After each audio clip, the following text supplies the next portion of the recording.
des questions. Elle sera ouverte aux représentants des médias présents dans la salle ainsi qu'au téléphone.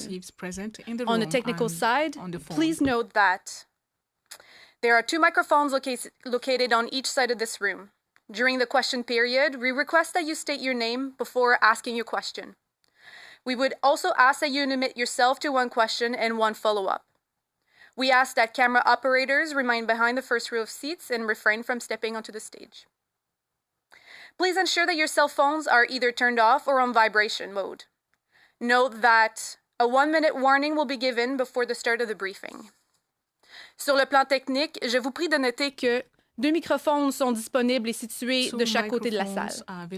Au cours de la période des questions, nous vous demandons de vous identifier avant de poser votre question. Nous vous demandons aussi de vous limiter à 1 question ainsi qu'une question supplémentaire. Nous demandons également que les opérateurs de caméra demeurent derrière la salle, derrière la première rangée des sièges et s'abstiennent d'aller sur la scène. S'il vous plaît, vous assurez que votre téléphone cellulaire et téléavertisseur sont éteints ou en mode de vibration. Notez qu'un avertissement d'1 minute sera donné avant le début de la séance d'information.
Mesdames et messieurs, nous débuterons dans 1 minute. Ladies and gentlemen, we will begin in 1 minute.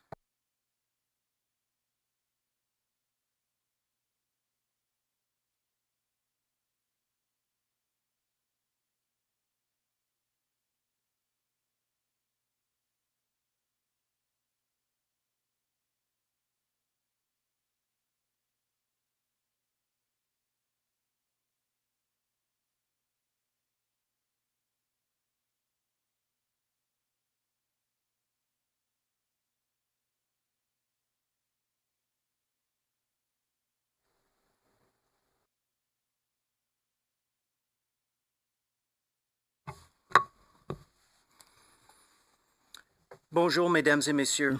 Je m'appelle le lieutenant-général Mike Rouleau et je commande le commandement des opérations interarmées du Canada. Ce qui signifie que lorsque le chef d'état-major de la Défense ordonne que les forces militaires soient employées au pays ou à l'étranger, à quelques exceptions près, il m'appartient de m'acquitter de ces fonctions. Je suis accompagné sur la scène par 2 officiers qui servent en tant que commandant de la composante aérienne, le major général Alain Pelletier à ma droite, et le commandant de ma composante maritime, le contre-amiral Craig Baines, à ma gauche. Tout d'abord, permettez-moi de m'exprimer mes plus sincères condoléances à la famille, aux amis et aux proches de nos membres décédés et ceux qui sont toujours portés disparus. Il n'y a pas de mots pour décrire une perte aussi tragique que celui-ci, et nous sommes avec eux. On behalf of the Armed Forces, I would just like to reiterate our condolences to the families of the crew of Stalker 2-2 who lost their lives or are missing. Given Sunday's Snowbirds crash, I offer my sincere condolences as well to the family of Captain Jen Casey, and we wish Captain Rich McDougall a good recovery. I would emphasize that we are here today to discuss the search and recovery operation in the aftermath of the April 29th crash of our Stalker 2-2 call sign, which was conducting maritime flying and surveillance operations from Her Majesty's Canadian ship Fredericton, who itself was operating as a warship in Standing NATO Maritime Group 2. The maritime and air component commanders here with me will amplify slightly on that context. At this point, I will raise an important caveat. The three of us command and oversee operations. We are not here to speak to any institutional Air Force or Navy matters, which are the purview of Lieutenant General Al Meinzinger, the commander of the Royal Canadian Air Force, and Vice Admiral Art MacDonald, the commander of the Royal Canadian Navy. Nous comprenons qu'il y a beaucoup de questions autour de l'accident et de la spéculation a commencé dans les médias. Je voudrais faire quelques commentaires suivants à cet égard. Comme l'a indiqué le chef d'état-major de la Défense le 7 de mai, une enquête du directeur de la sécurité des vols sur incidents aériens est en cours.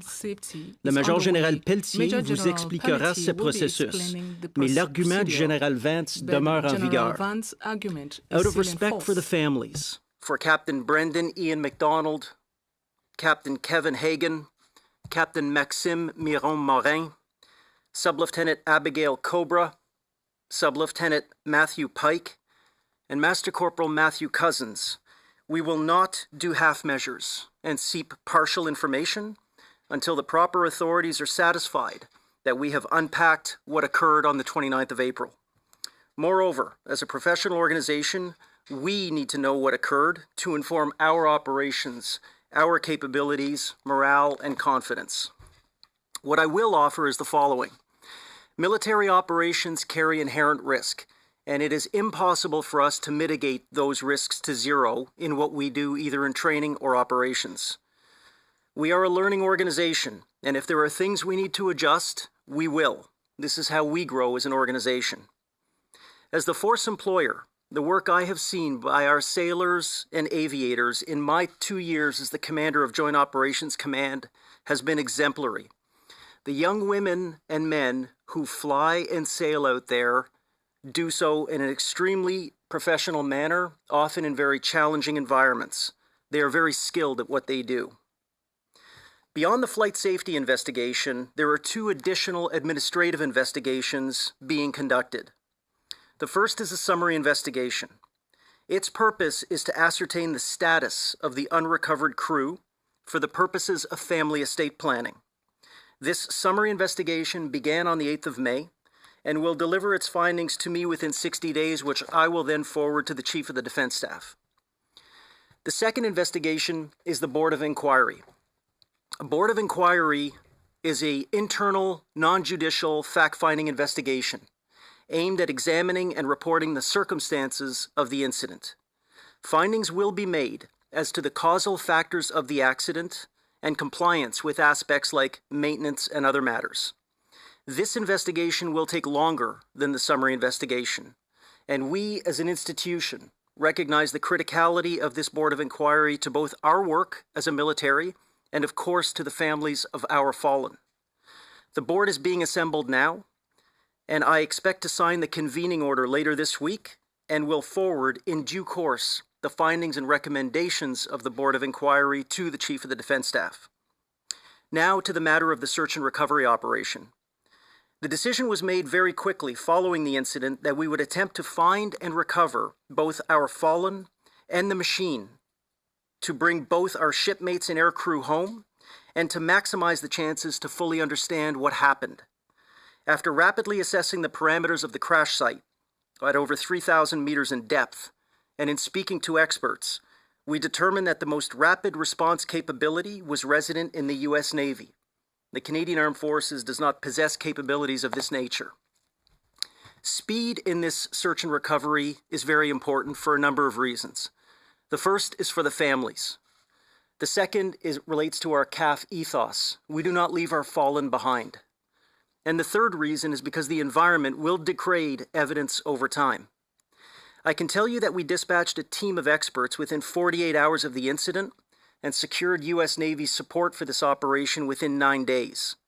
As of the 15th of May, Canadian Armed Forces aircraft have begun transporting U.S. experts from the continental United States, along with deep submersible technologies, to Greece to prepare for the search and hopefully the recovery of as many of our fallen and as much of the machine as possible. It is important to note that we will remain at the site until we are satisfied that we have collected all that we can.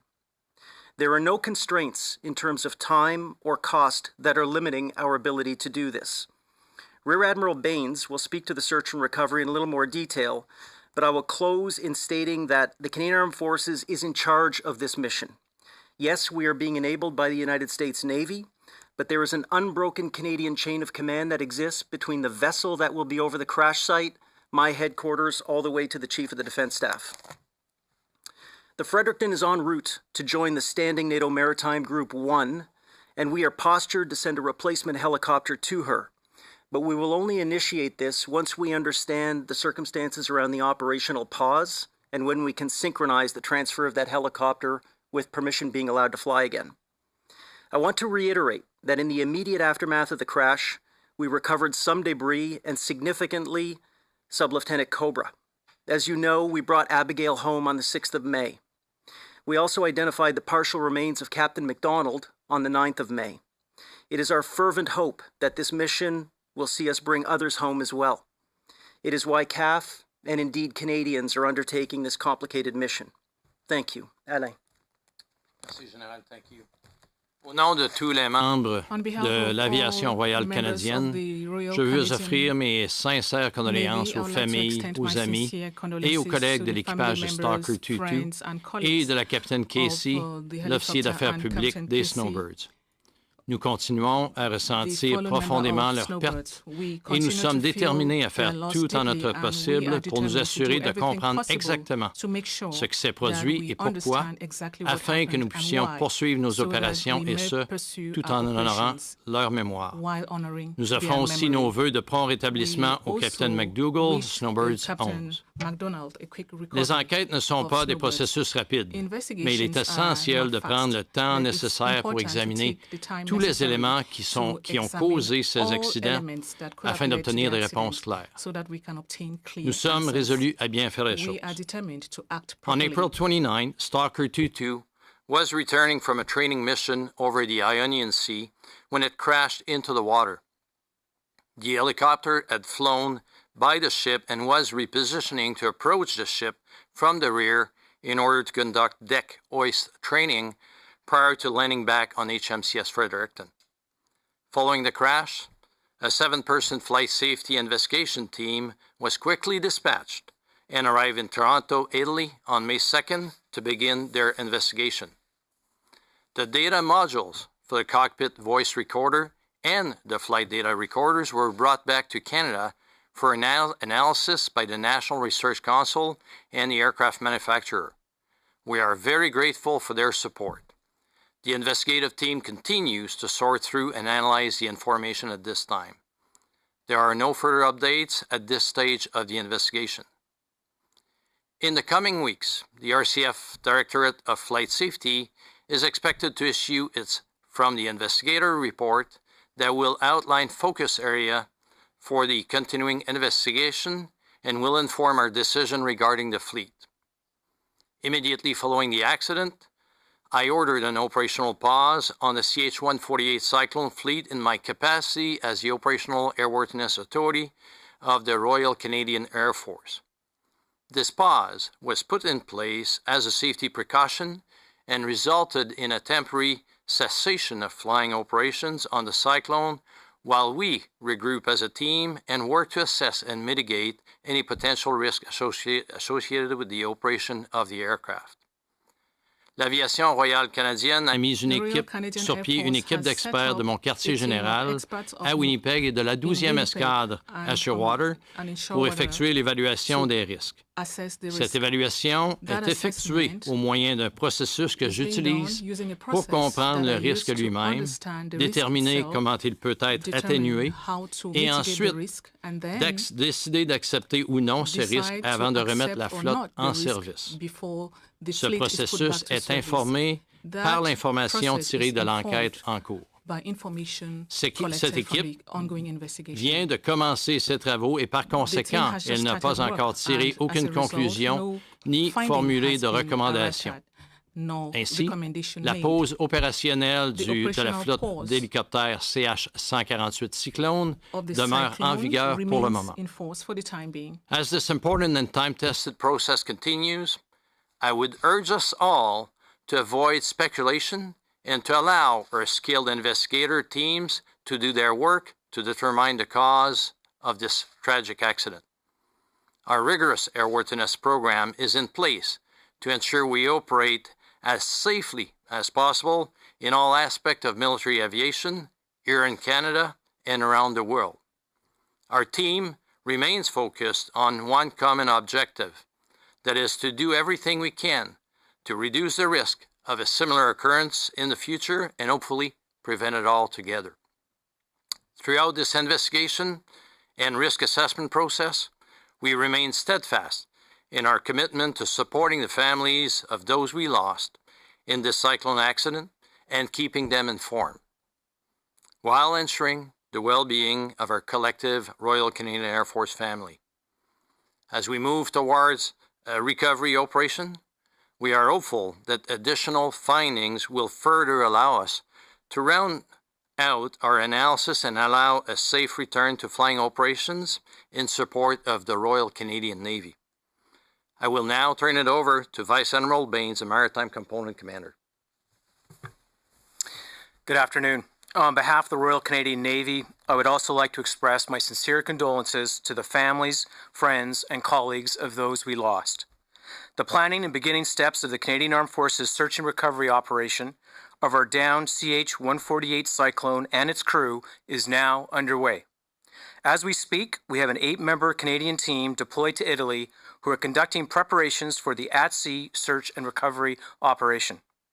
Over the past several days, we've consulted with salvage specialists and our allies in order to determine the most rapidly executable search and recovery operation with a proven capability, which will provide us with the best opportunity to quickly find the remains of our fallen and our lost Cyclone helicopter.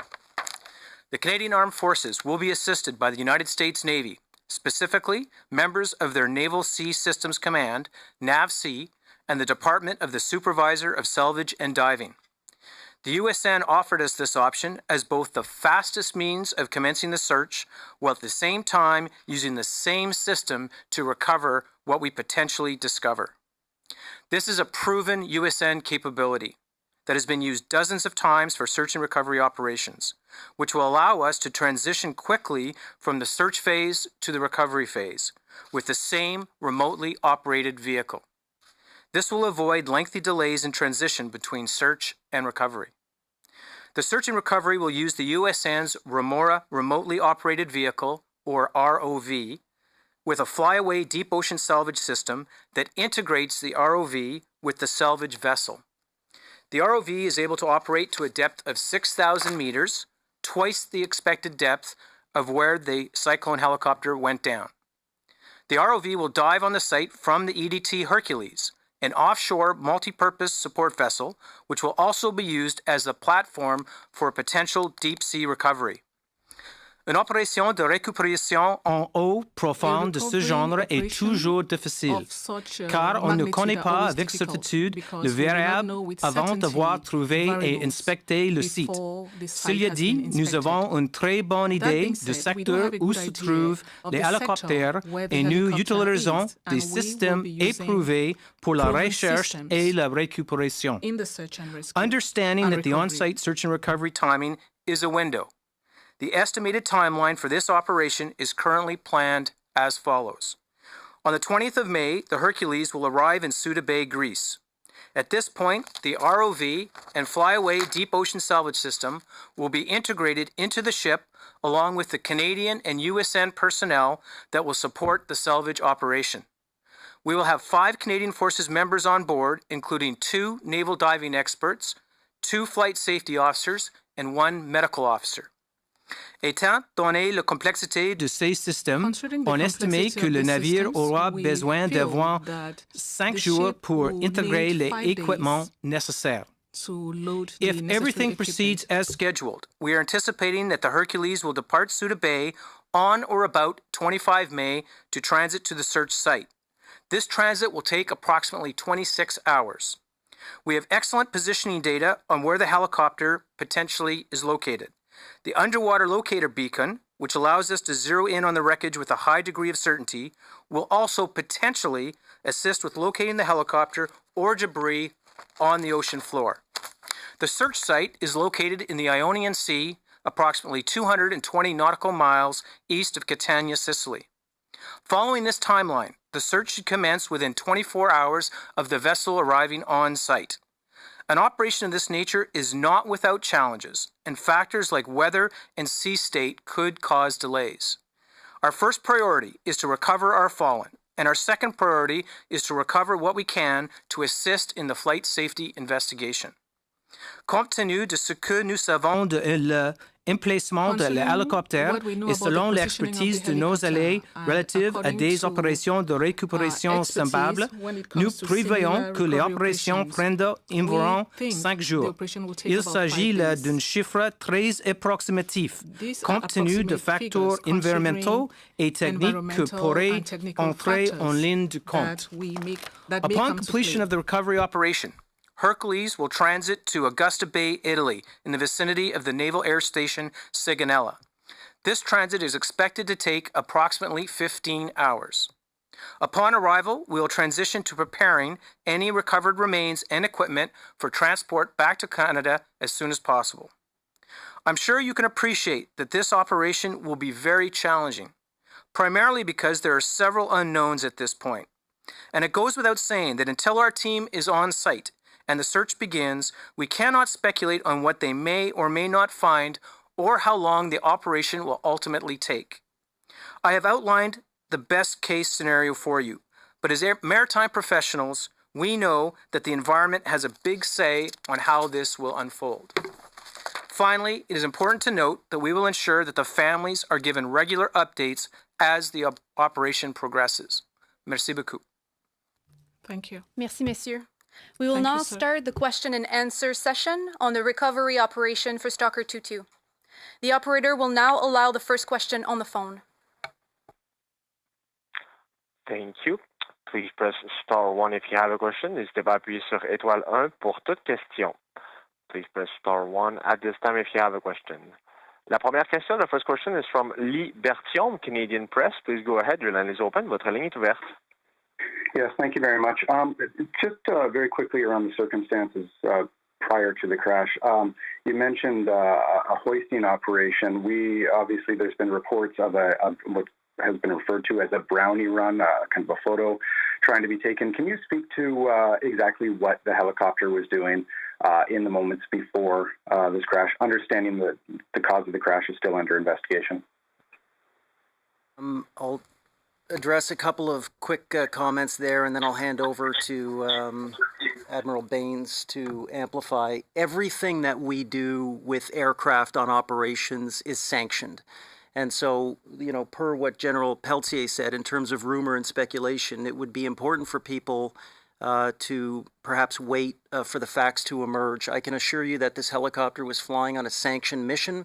It was doing a maritime surveillance flying mission. And beyond that, I will ask Admiral Baines if he has anything. Yeah, what I can confirm is a part of normal operations for a helicopter when it's returning to the ship is often to fly close by the ship, and we'll take photos of the ship, or the ship will take photos of the helicopter. This happens not on every trip, but certainly on many of them. And that certainly did occur in this case prior to the helicopter eventually attempting to return back to the ship for recovery and the hoist operation. Okay, thank you. And can you, as a follow-up, in terms of the delivery schedule for the rest of the Cyclones, understanding an operational pause is underway, we don't know what the cause is, has there been any assessment as to what impact all of this will have on the delivery of the other Cyclones that haven't been delivered yet? No, Lee. I mean, we're here to talk about the search and recovery mission. I'm not in a position, I don't have the expertise or the knowledge to speak to project delivery pieces. Those are held somewhere between the Air Force and our Assistant Deputy Minister Materiel, so I have nothing to offer you in that regard.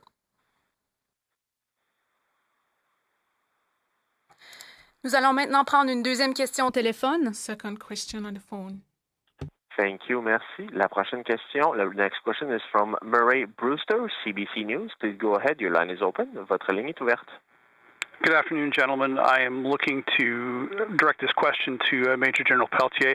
Can you tell us whether or not the Cyclone was under any flight restrictions before the crash took place, and what were they? Because you did mention a hoisting operation, and the Cyclone was at one point under restrictions as it related to hoisting operations. So can you outline for us what if any restrictions were on the aircraft at the time of the incident? All right. To my knowledge, the aircraft had no specific restriction. The aircraft had just undergone maintenance in the last protocol.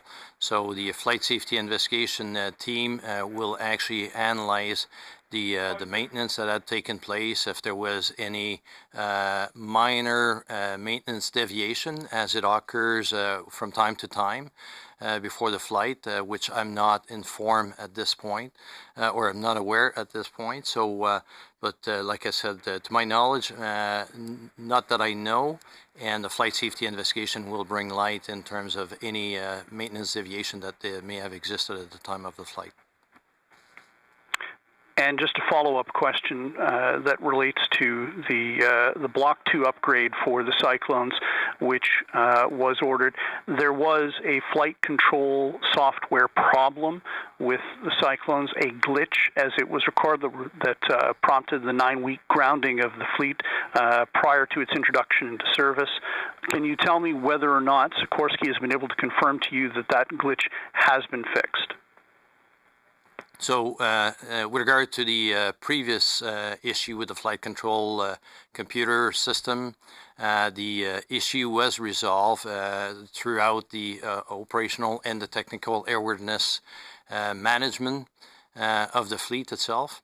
And so this is an element that has been completed as part of a mitigation strategy to lift the operational restrictions of the previous incident.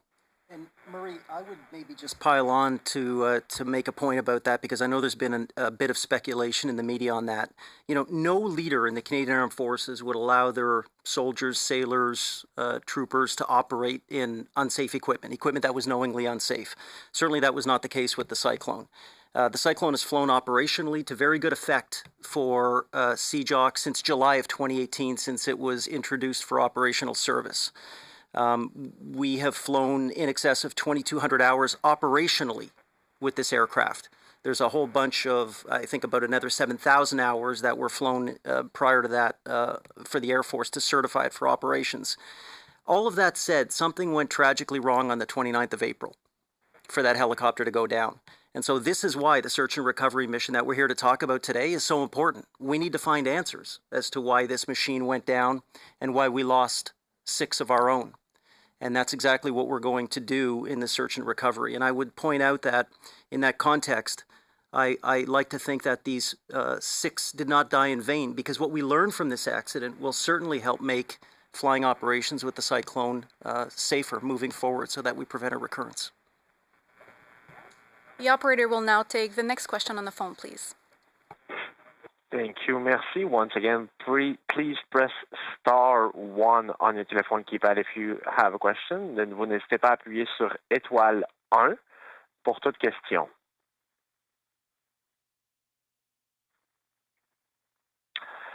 There is no question on the telephone line. Il n'y a aucune question sur les lignes téléphoniques. À vous la parole sur le plancher. We will now take questions from the floor.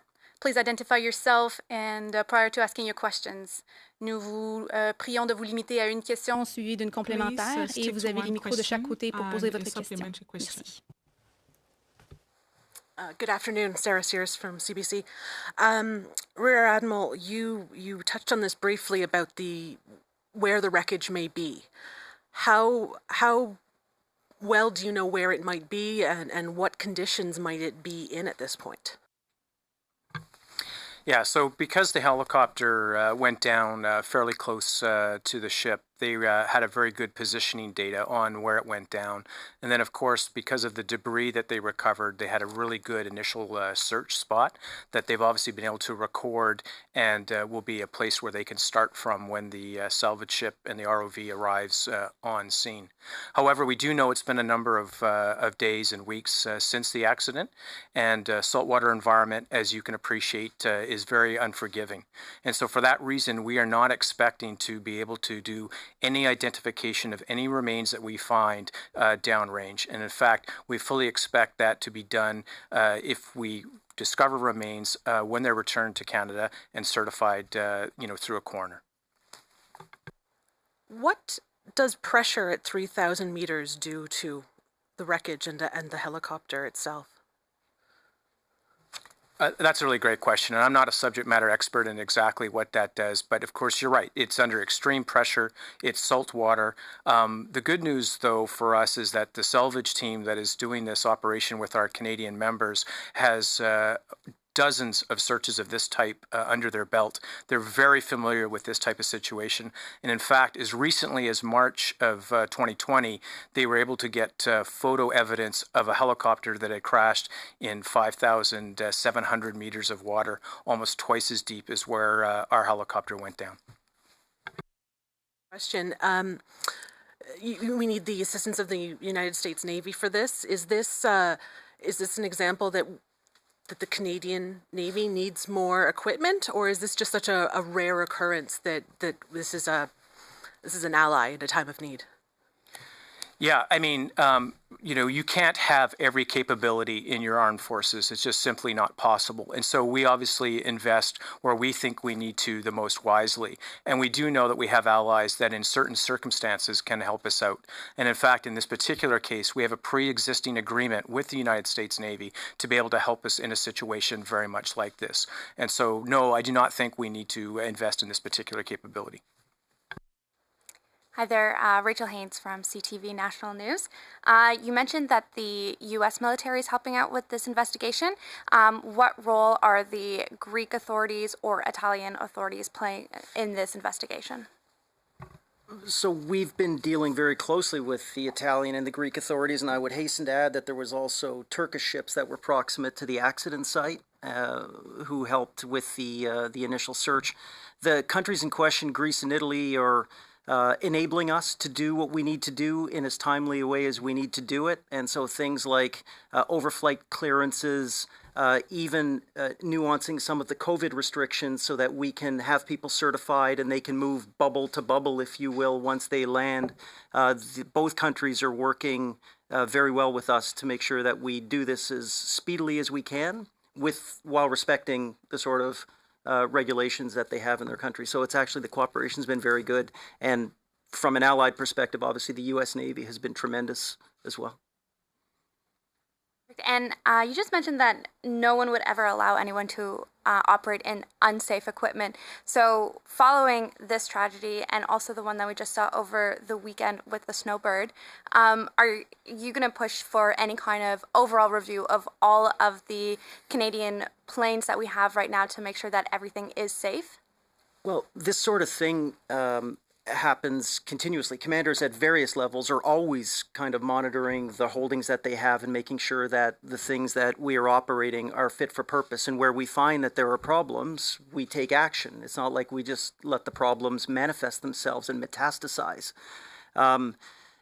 There's been a couple of incidents in a couple of weeks. It's obviously been a very bad time. We will conduct the investigations. They will be thorough. They will have the time that they need to be done. And when we determine the findings and recommendations, we will advance those to the Chief of the Defense Staff. General Vance will take a holistic look from an armed forces perspective and make the decisions that we need to make in order to make sure that we're operating as effectively as we can. And I'll just add an additional question as well. Given that these two tragedies happened so quickly in the last couple of weeks, are you concerned at all about how this might have a long-term impact on the recruitment of the Canadian Armed Forces if people see this, and perhaps what kind of reassurance can be done to make sure that Canadians know that this is a safe place to work? Well, we are an armed force, and so there are inherent risks associated with belonging to the armed service of whatever country you join. And those are the pragmatic realities of joining the military. That said, we are in the business of managing risk on a daily basis. It's something we do every day, every week. So while occurrences like this are rare, we take them obviously very seriously. We examine them extremely thoroughly, and we arrive at balanced decisions to be able to manage the risk envelope to try to achieve the missions that we're given by government. And are you 100% confident right now that every piece of Canadian equipment, aircraft, everything that the Canadian Armed Forces are using right now is 100% safe to use? Listen, we live in the real world. I mean, I can't stand here and say 100% across the board for everything. Obviously, we live in a world where some of the things that we have are brand new, and that brings certain challenges because you have to get familiar with that equipment. And some of the things that we have are mature in age, and that brings a different set of challenges. So it's not like we refurbish the military every 3 years or every 5 years. We have a rolling system of procurement, of maintenance, of operations and maintenance. And I'm very comfortable with the parts of the military that I'm responsible to employ, which are pieces of the Army, the Navy, and the Air Force, that those pieces that are given to me are highly employable. But what's the magic behind this is not actually the equipment, it's the men and women who operate the equipment. And when you combine the people that we have with the hardware that we have, that's where the magic happens. Just one more from me, I'm afraid. Murray's keen ear noticed you mentioned a beacon. Is it still operational? Are you still receiving data from that? Yeah, so the nature of the beacon is actually, we won't know if it's still operating until we're on scene. So once the salvage vessel arrives and we put the ROV in the water, the ROV itself has something that can detect the beacon. So we'll know when that ROV actually gets put down whether the beacon is still active or not. Yes, it's supposed to operate out to 30 days. So we anticipate that if all goes well with the marrying of the equipment and the team, by the time the salvage vessel gets out there, that the ULB could still be operating. We will now go back on the phone, see if we have any additional questions.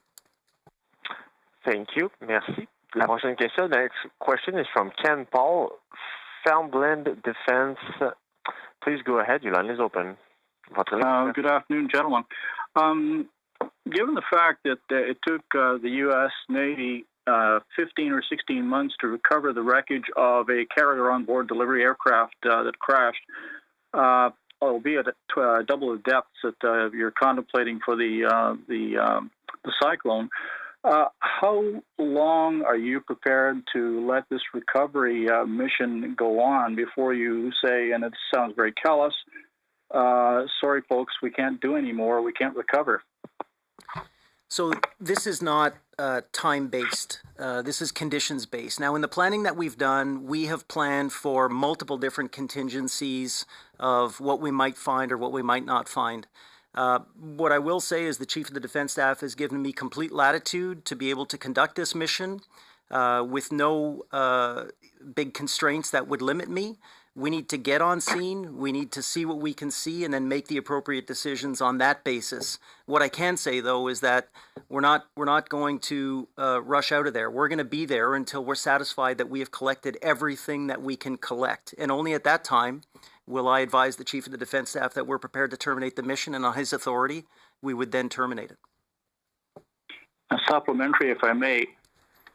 Have the families been advised of this possibility? So the Navy and the Air Force are the points of contact with the families. We are taking great care as an armed force to make sure that we're communicating proactively with the families before we communicate with you all in the media. And yes, we will continue to actively dialogue with the families so that they are intimately familiar with what our plans are and with how it progresses along the way. That is correct. We will now take another question on the phone, please.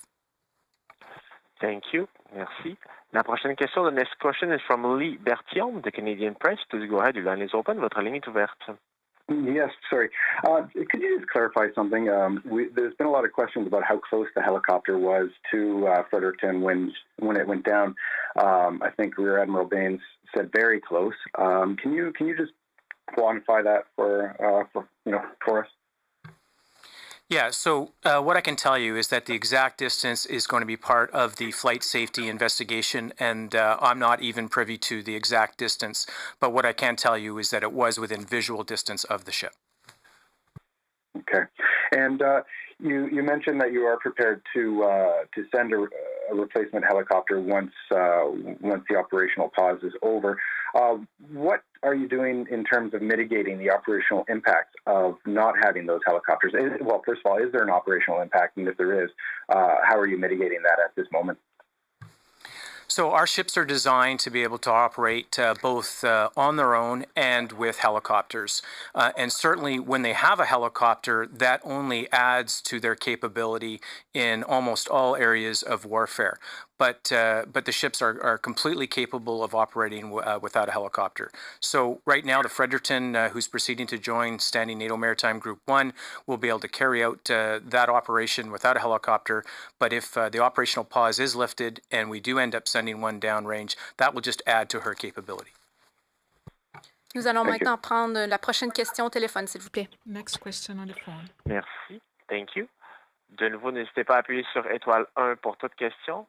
Once again, please press star 1 on your telephone keypad if you have a question. We have the next question is from David Pourlier from Ottawa Citizen Newspaper. Please go ahead. Your line is open. Votre ligne est ouverte. Thank you. I was wondering, since the recovery of the ROV seems to be focusing on the area where the helicopter went down, is there an assumption that the crew is still strapped into their positions in the helicopter? David, we don't know that. We simply don't know. We were fortunate enough to find Sub-Lieutenant Abigail Cobra on the surface during the initial search. We found partial remains that were later identified as belonging to Captain McDonald. We simply have no further information beyond that, Dave, and we're going to have to get over top of the scene, go down, and see what we can see and make decisions from there. Supplementary question. So you know the rough area where the helicopter went down.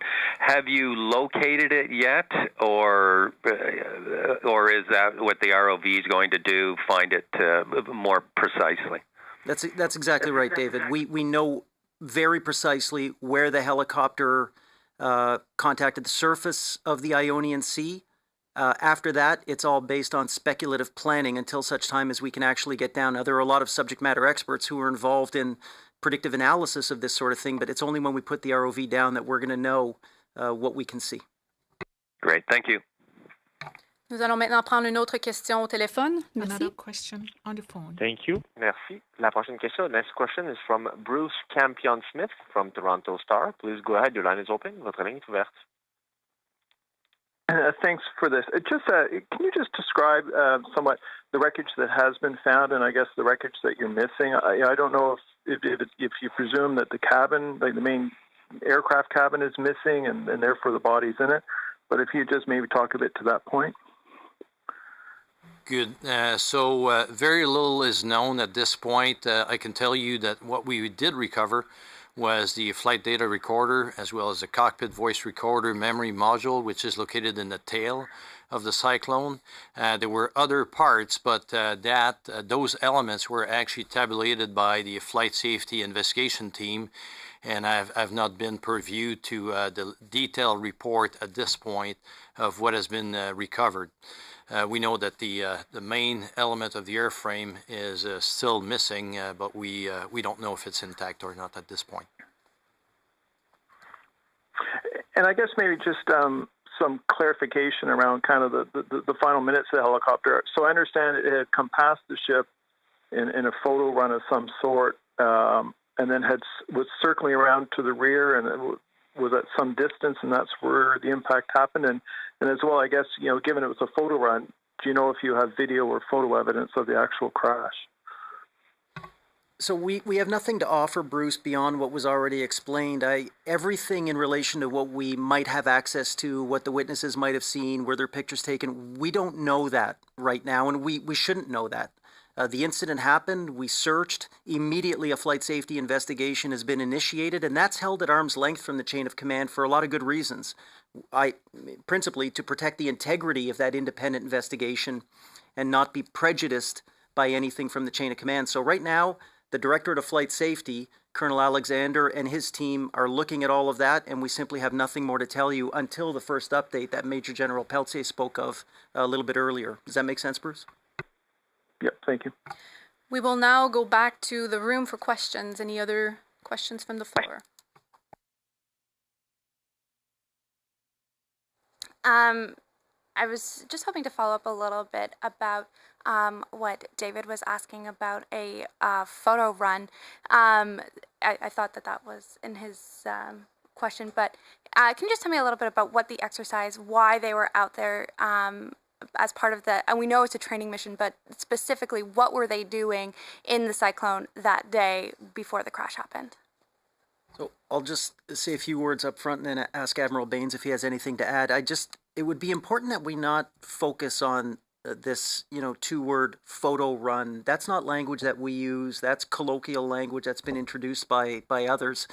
This helicopter took off from the ship to conduct a maritime surveillance operation.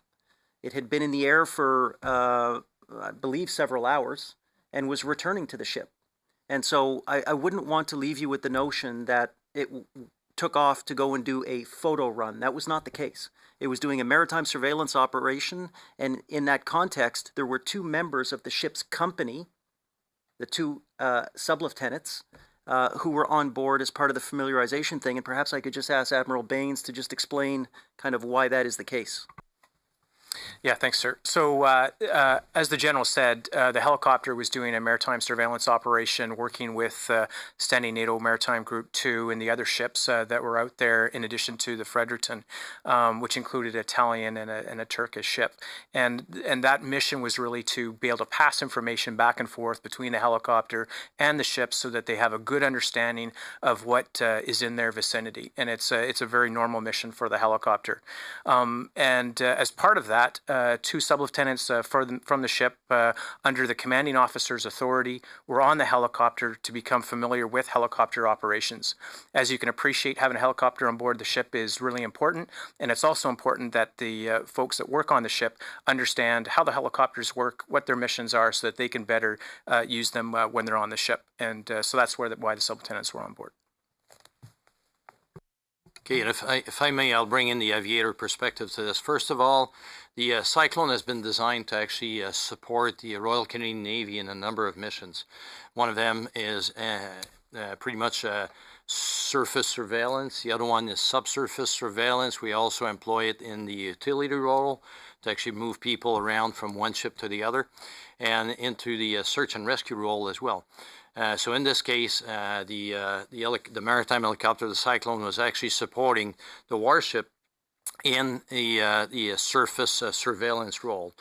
Any aircraft that actually comes back to after its mission to the airfield will follow a certain pattern depending on the type of aircraft. In this case, the maritime helicopter was returning to the airfield. The warship is the maritime helicopter airfield. So the helicopter was returning to the field, did the standard, what we would call a downwind approach, like coming beam the ship and then repositioning at the back in order to actually do the hoist, and then followed by a landing. So that's just a standard approach. People quantify with regard to speed and altitude. I want to also bring the precision that the maritime helicopter working environment is exactly there in the low-level environment.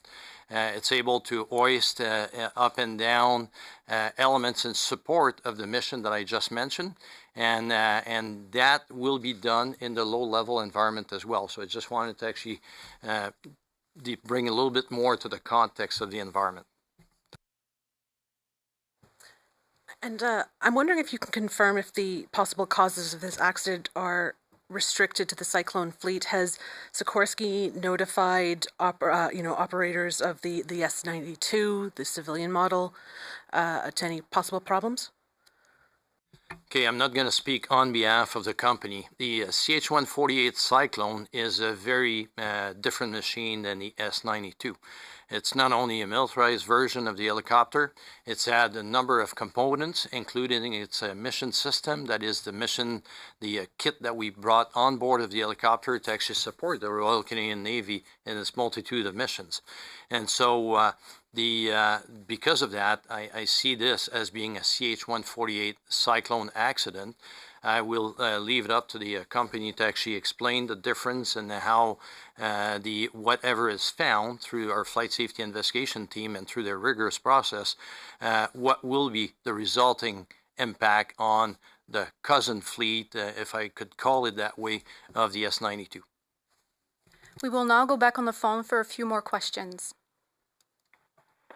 Thank you. Merci. The next question, la prochaine question is from Ken Paul, Farmland Defense. Please go ahead. Your line is open. Votre ligne est ouverte. Hello again. One quick question. Can you describe what the sea state was at the time of the operation and the crash? Yes, it was actually fairly good conditions. The only complication after the helicopter incident was that it was very close to sunset.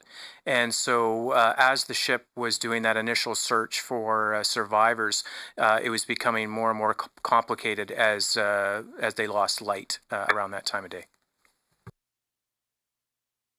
Thank you. Nous avons maintenant le temps pour deux autres questions au téléphone. We have time for 2 more questions on the phone. Thank you. Merci. Once again, please press *1 on your telephone keypad if you have a question. De nouveau, n'hésitez pas à appuyer sur étoile 1 pour toute question.